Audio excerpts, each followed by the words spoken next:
Hello and welcome to Craft with Sarah and day 4 of the Christmas Craft Countdown, where I'm showing you how to make 20 brand new Cricut paper craft projects for Christmas in 20 days.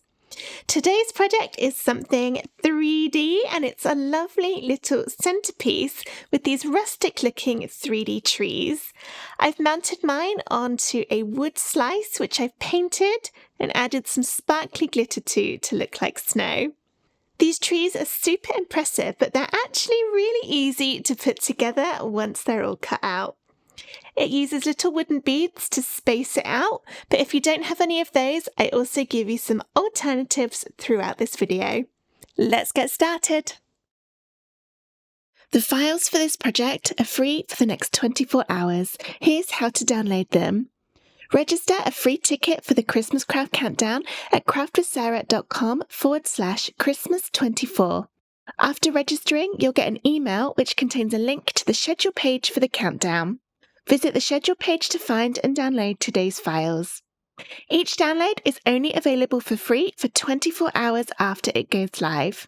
If you've missed some, check out the Instant Access Bundle at craftwithsarah.com/Christmas24 bundle, which gives immediate and ongoing access to all of the files from the Christmas Craft Countdown, plus lots of extra bonus designs. The download comes in a zip folder. You need to unzip this before uploading the SVG files into Cricut Design Space. First, you'll need to get the SVG file loaded into Cricut Design Space. If you're not sure how to do that, check out the schedule page for the Christmas Craft Countdown and then look for the Foundation Learning section near the top of the page. Within there is a link to a separate tutorial on how to upload SVGs into Cricut Design Space. The SVG for this 3D treat comes in 2 different versions, and it's the same file, the same design, so just by looking at it, you can see I've got them both here. They don't actually look any different, but the difference comes with how the lines are formatted, ready for scoring. If you're using one of the larger Cricut machines like the Explore Air 2 or 3, the Maker or the Maker 3, and you have 12 by 12 inch cardstock, then the easiest one for you to use is the one that is called Joined Together in the folder name. And let me just see which one that is. Okay, so that's my, it's my bottom one here. So on this one, what I've done is I've joined all of the green shapes and all the score lines together as one individual layer, which means we've only got one base layer and one score line. So if you're making this one, you would need to cut it from 12 by 12 inch cardstock. And the reason I've done that for this one is it makes it really easy to get it ready to cut. All you would do is click the layer in the middle in the layers panel, so it's in between the star and all the green pieces. Under operation, change it to score, and then we would need to click the design, ungroup it up here, and then select the score line, press shift on your keyboard and choose the green bits underneath and press attach. And for this particular one, that's all you would need to do. I'll hide the other version so that I can show you. When I click Make Now, I've got my little yellow stars, and then all of my green is all as one piece. So it will cut from one 12 by 12 inch piece of card and do all the scoring. So that was really quick and easy to format in Design Space. However, if you have a smaller Cricut such as the Joy or Joy Extra, or even if you've got one of the larger machines but you don't have any 12 by 12 inch card, this version of the file isn't going to work for you because it will be too big. So if that's the case, you would use the one that has all the pieces separate. I'll delete this one so that we can just see this. For this one, when I ungroup the layers, you can see we've got a lot more going on in the layers panel. And this time, every single little green piece is a separate layer with those score lines, which means you will need to format the score lines one at a time for each of the individual shapes.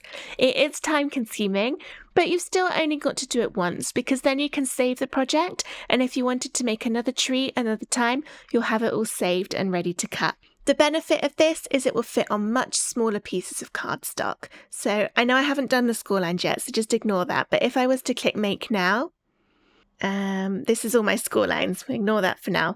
But this time you can move all the pieces about. They're not joined together, which means you could go a really, really small paper size. So even if you're using the original Cricut Joy, the little blue machines, you should still be able to cut this. So it gives you a lot more flexibility based on your machine and your cardstock. If you're using this version, what you'll need to do for every single one of these green shapes is click it and then click into the little arrow that appears in the layers panel. Then click the layer which looks like lots of single lines, so not the green one, the one above it. Change that to a score line and then click to select both of the layers and press attach. And that would be one of them done. Then I'd move on to the next one. Open it up, click on all those single lines, change it to score, click to select them both and attach. And so on and so forth until they were all done.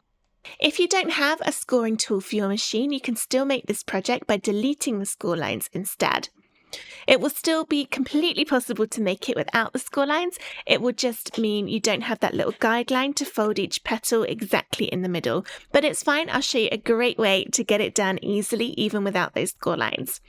So if you are going to be deleting the score lines, what you do instead is click into each of them, click on the single lines, and instead of changing it to score, just press the trash can icon at the top of the page. And you can see on that one now, that's got rid of them.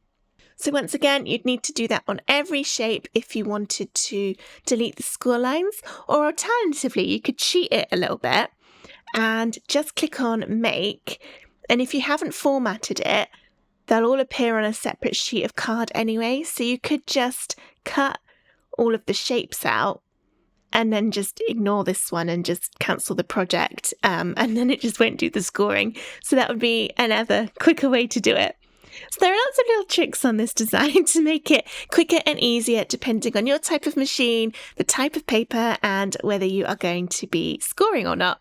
Now for mine, I am going to be using my Explore Air 3 and I do have a scoring stylus, so I'm going to use that original file with all of the pieces joined together. I'm going to get that cut out and then come back to it. I'm making 3 trees for my centerpiece. I'm going to cut each one from a slightly different shade of green for a bit of variety. On my final project, my trees will end up different sizes, but I'm not going to change anything in Design Space for that. Instead, I'm just going to vary the amount of pieces that I put on each tree to make some bigger and some smaller. But I like to have all the bits cut out anyway, just so that I can judge the pieces that I'm going to use when I'm actually making it. I find that's a little bit easier to do. You'll notice that each of these green bits have a little shape cut out of them. If we look at some of the bigger ones, we've got this one here, it's got a square, and then this one's got a circle, and this one's got a triangle. This is to help you know the order to put these together in, with the biggest at the bottom of the tree and then the smallest will be at the top.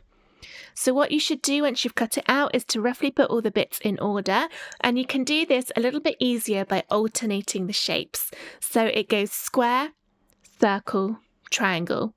Then your next one would be square again, then circle, then triangle, square, and then circle, and then triangle, and so on and so forth until you get all the way to the very smallest ones. The little crosshatch in the middle will be where we're going to be putting the wire through. So we'll be poking the wire through that. And the reason that is just a little crosshatch of lines rather than a shape is so that it doesn't matter what size wire you're using, you'll be able to get it through there. Okay, I think that's enough going through the project. I think we'd better jump in and actually start making it.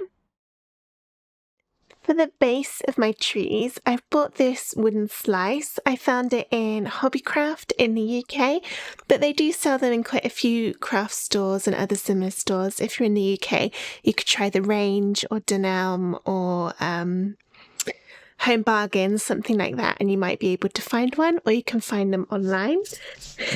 It's real wood, so it's kind of flaking off a little bit. And this is what I'm going to use as my base. And you could just put your trees on top and that would look lovely, but I want to create kind of a snowy scene, so I'm going to add some paint and some glitter on top. I am not a kind of mixed materials, paint and glitter type of person. I like to stick with my cardstock where I know I'm not going to get in a mess. So this is a big project for me, and I'm not entirely sure what I'm doing, to be honest. But I've got some acrylic paint in white. I've got either a little sponge or a paintbrush, I'm not sure which one will work best, and some white glitter to look like snow. So I'm just going to give it a go and see what happens, really. Sometimes it's nice to do a craft where you're not entirely sure what's going to happen. Okay, add the paint straight on there. I'm not sure how much I'm going to need. I want this to look like snow. Just spread it out a bit. I think it's probably going to soak into the wood a bit. Maybe I should have primed it or something, but we'll see how it goes. I'm not a huge fan of getting messy when I'm crafting, so paint and glitter is a big deal for me. That's why you don't normally see these types of projects on my website, because don't like getting in a mess, both in terms of getting my hands messy and also having to clear up again afterwards at the end.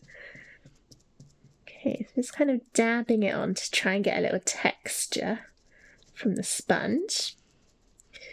I've got a bit of card underneath this so that it will hopefully catch any excess glitter, and I've just folded it. You can't really see, but I folded the card down the middle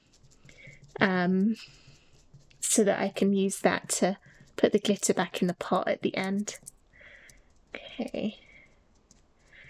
So I'm just sort of dabbing this with the paintbrush because it's giving a nice, almost mottled effect, which looks a bit more snowy. It means I don't have any brush strokes in it, which is nice. I'm not sure whether to add my glitter now or to wait and see how it dries, because if it all soaks in, then I might need to do another layer of paint. Maybe I'll do a little bit of glitter now, and if I need to do a bit more paint, then that'll be okay. Okay, I've got my glitter. It's got a little bit in there to stop it coming out the shaker. This is white glitter with a little bit of sort of green and blue and silver in it. I'll also add some to the trees, I think. Hey, that's so pretty. Right, hopefully that paint will keep the glitter nice and stuck. You can't really see it. Maybe you can a little bit when I'm tilting. But in real life now, this is super sparkly and beautiful. And my hands are still fairly clean, so that is a win too. Alright, so I'm going to leave this to dry, and while I do that, I'm going to get started on putting the trees together. Here's how my base ended up, and I actually did give it another coat of paint once it had dried because it had soaked into the wood a bit. It's still done it a little bit on that layer too, but nowhere near as much, and it still looks really nice and snowy with all of that glitter. And I used up all my paint, so I couldn't do another one, but I think that looks just fine. I've also got 2 trees that I've already made. There's one of them, and then the other one's a little bit smaller. But I'll show you how to do it first with the biggest one, and that's going to be the one that's got all of the layers in that come with the file. For these 2 smaller ones, I just left some of the pieces off to try and get different effects and different heights on them. To make the trees, you'll need some wire, ideally green wire, so it blends in with your leaves a little bit. And you want wire that's fairly thick. So it's still bendable. I can still bend it, but it has got a nice thickness to it. I'll look up what exact weight this is and put it in the written version of the tutorial because I can't quite remember offhand right now. If your wire is really thin, you could always use 2 strands of it and either wind them together or just put them next to each other and put them both through. You'll also need a glue gun. I've got one here. and a scraper tool. It doesn't have to be a big one like this, a normal regular sized one would be fine, or something else with a straight edge, and we're going to use this to fold all of the leaves up. It's so much easier doing it with a hard straight edge. You'll need some wire cutters and some sort of beads to put between each of the layers to help spread them out a bit to make it look more tree-like. For example, on this one, you can sort of see between all of the pieces there is a bead to help spread it out. If you don't have any beads, you could add a dab of glue from your glue gun between each of the shapes instead to pad it out a little bit. Or you could maybe try sticking a foam square in there up against the wire, and that would work too. And of course, you'll need all your pieces of the tree. I've already folded most of mine up, but I'll show you how to do it on some of them. Okay, let's move the glue gun over for a moment. I've got my 2 largest pieces of the tree left. I'll zoom in a bit to make this easier to see. So what you'll do is take your top side. So this is the side that the Cricut scored on. Mine's really hard to see the score lines because I've used textured card. And then get your scraper tool or anything else with a hard flat edge, and then place one of the little ovals over it and push down to fold in half along that score line. So you end up with a shape folded in half. And if you don't get it directly in the middle, that's absolutely fine. It doesn't matter. But we're sort of trying to get it folded vaguely in half. And this is how you can still make these trees, even if you don't have a scoring tool for your Cricut machine, because you can still just press them all down here. It's just a little bit harder to find the middle without those score lines. And this is fairly easy on the largest of the pieces of the tree. As you get smaller and smaller, it does get more difficult. But that's why having something with a hard flat edge really helps. And then I'm just kind of moving them all downwards a little bit, like that, to start building up the tree shape. I'm showing you the biggest pieces just because it'd be easier for you to see, but actually when you're doing it, I would recommend starting with the smallest ones and then work one at a time, putting them on the wire after you've folded each one or each couple, so that you can make sure you've definitely still got everything in the right order. However, just to make things a little bit quicker for this video so you don't have to watch me folding up absolutely loads of these, I have already folded all of mine. I'm just going through and finishing off this one, and then we'll see how to put it all together. And then gently bend the sides down. Next, take your wire, get your glue gun nice and hot, and then get the little stars that go on the top and fold it in half.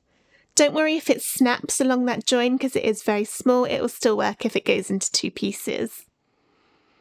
Get one of the ends of your wire and add a little bit of glue from your glue gun around it. This is a new glue gun and I'm not quite used to how quick it comes out yet, so I'm being a little careful. And then take your star and push it onto that glue and gently, carefully press it down. Remember, it's very hot, so be careful. You might want some heat-proof gloves, or you can get little finger protectors for glue guns. I'm just risking it. And that is how everything's going to stay on the wire because it will now be protected by that star. We won't need the glue gun now until we've finished, so if you want to, you can turn it off and just turn it back on when you've finished all of the different trees. I'm going to get some of my beads, put them down, and then take one of them and thread it on. If you prefer, you can start with a bit of the tree rather than a bead underneath the star. It's up to you how you want to make it look. And then after that, take your very smallest piece of the tree, and then we're going to poke it through the crosshatch in the middle. On these small bits, it is very, very small. I've just done that the wrong way around. It's very small, so just be patient with it and push through. So we're doing it so that our lines that we folded are all pointing downwards. And then go all the way up the wire. Then add a bead. There we go. And then the next largest piece. I've already got mine all folded, but you might be folding yours one at a time, then putting it on, then folding the next one.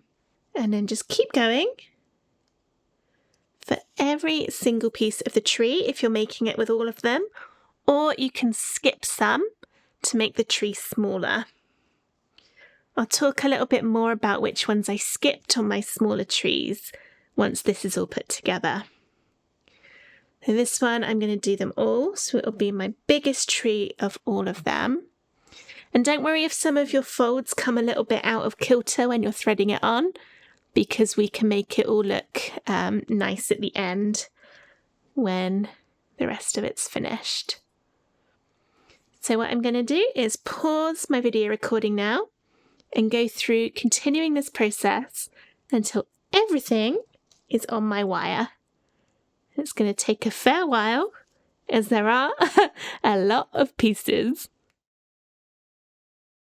Here are all the bits of my tree threaded on with a bead between each of the pieces, and then I finished it with a bead at the bottom. Push it up so everything is on there nice and tightly. And then I'm going to add a little bit of glue from my glue gun around the top of that bead. And then we'll put one more bead over that to join everything together. A big blob of that. Push it down. And then one final bead, push it tight into the glue, getting everything held onto that wire nice and firmly. Then take your wire cutters and cut as close to that bead as you can. That wire just went skidding all over the floor. And there's my little tree. You can push down on the petals to open them up, and it might not stand up by itself. If it doesn't, you can add another bit of glue gun on the bottom and then kind of flatten it out so that it will stand. Yeah, it kind of stands, not very straight, but that's probably more to do with my wire not being straight than anything else. My two smaller ones that I've made stand up much better. When I made these smaller ones, for this one, I missed out every other piece, and then a few of the bottom ones I missed out entirely as well. And that gave me, it still looks quite a nice tree shape, but it's much smaller than the one that has everything. And then this one, I wanted a kind of smaller, skinnier tree, so I used more of the smaller pieces and then just didn't use the last few layers on this one. So this one kind of more closely matches the top section of this one. But again, when I got to the bottom, I missed a couple out and jumped a few. I was just playing really to see how it all ended up. And I've got 3 different size trees, each one in a different colour, which is what I was aiming for. When I put them this way around, the beads are really obvious, but they are actually fairly well hidden if you're just looking at the trees when they're actually stood up in real life. If you didn't want to have them showing at all, you could maybe paint them a green to match your trees, but as I say, they are fairly well hidden when you're looking at it in real life. So now all I need to do is mount them onto my base. And they're going to look so cute all together. Better make sure they fit, which they do. I'll start with my biggest one. And I'm hoping just a big chunk of the glue on there will hold it in place. But we will see. I might need a little bit more for that big one. Big blob on there. Just realised you can't really see what I'm doing. Stand that one up. Just hold that until it dries. And my little one as well. I added a slightly smaller version of the star onto my smallest tree for a bit of variety. Right, has that stuck? Yep, it seems to have stuck fairly well. I'll give it a little bit longer to dry.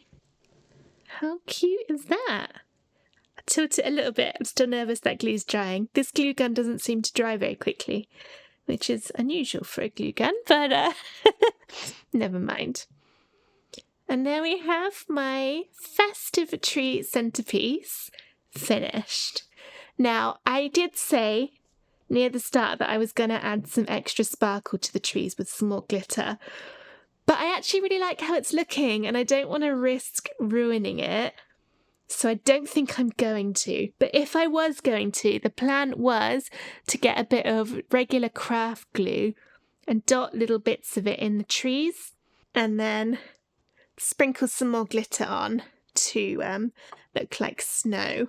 But I think I'm going to leave it as is because I am super happy with this. It's kind of rustic looking, especially with the wood slice, and I'm really happy with it. And it's a 3D project that I actually used paint and glitter and glue and complicated things for, and it turned out okay. So yeah, very happy with this, and it will definitely end up being displayed in my home this Christmas.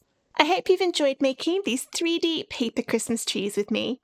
If you have, please give the video a thumbs up and subscribe to my YouTube channel for loads more Christmas crafts and Cricut fun.